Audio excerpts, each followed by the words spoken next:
Ipinagutos na ng Manila Regional Trial Court Branch 175 ang paglalabas ng warrant of arrest laban sa mga pulis na sangkot sa operasyon ng 990 kilos ng shabu sa Santa Cruz, Maynila noong October 2022. Ito'y may kaugnayan sa paglabag sa Section 29 o Planting of Evidence ng Republic Act 9165.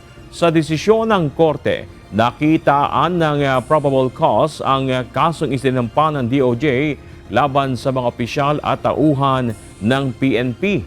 Absuelto naman sa naturang kaso si dating Police Lieutenant General Benjamin Santos.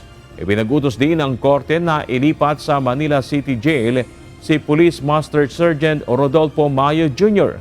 mula sa MMDA Bikutan, Taguig. Nakatakda ang arraignment ni Mayo sa naturang kaso sa January 27. Si Mayo ang sinasabing may-ari ng WPD Lending Incorporated kung saan nakumpiska ang 990 kilos ng shabu na nagkakahalaga ng 6.7 billion pesos.